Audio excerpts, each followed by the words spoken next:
ଆଜି କ'ଣ ମନ ହେଲା ଖାଇବା ପାଇଁ ଛୁନଛୁନିଆ ଶାଗ। ଆମେ ଚାଲିଲୁ ଆମ ବିଲକୁ, ଯେଉଁଟାକି ଆମ ବିଲରେ ବହୁତ ଗୁଡ଼େ ଛୁନଛୁନିଆ ଶାଗ ହେଇଛି।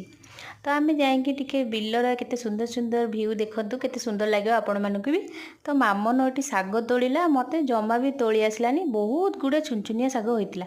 ତ ଦେଖିକି ମୁଁ ପୁରା ବହୁତ ଖୁସି ହେଇଗଲି। କିନ୍ତୁ ଶାଗ ଖାଇବାର ଇରାଦା ମୋର ନଥିଲା, ଭାଉଜଙ୍କର ଥିଲା। ତ ଭାଉଜ କହିଥିଲେ କି ଛୁନଛୁନିଆ ଶାଗ ଖାଇବେ, ତ ସେଥିପାଇଁ ଆମେ ସକାଳୁ ସକାଳୁ ପାଚିଆ ନେଇ ପହଞ୍ଚିଗଲୁ ଆମ ବିଲରେ। ତ ବିଲରେ ବହୁତ ଗୁଡ଼େ ଶାଗ, ତ ମାମନ କେତେ ବଢ଼ିଆ ସେ ତୋଳୁଛି। ମୁଁ ତାକୁ ଦେଖିକି ପୁରା ଆଶ୍ଚର୍ଯ୍ୟ। ମୁଁ କିନ୍ତୁ ଭିଡ଼ିଓ କଲି କି ମାମନ ତୁ କେତେ ଜଲ୍ଦି ଜଲ୍ଦି ଶାଗ ଗୁଡ଼ା ତୋଳି ଦେଉଛୁ। ତ ମୁଁ ବି ତାକୁ ହେଲ୍ପ କଲି, ଟିକେ ନେଇକି ପାଛିଆ ଦେଇଦେଲି। ତାପରେ ମୁଁ ସେଠୁ ଶାଗ ଆଣିକି ଘରେ ଥୋଇଦେଲି। ତ ଘରେ ଆସି ଦେଖେ ତ ଭାଉଜ ଥିଲେ, ମୁଁ ଆଣିକି ଥୋଇଦେଲି। ତା ଭିତରେ ମୁଁ ଟିକେ ବୁଲାବୁଲି କରିକି ଆଇଲା ବେଳକୁ ଭାଉଜ ତାଙ୍କର ଶାଗ ଭାଜିକି ଅଲରେଡ଼ି ରେଡ଼ି କରିସାରିଥିଲେ।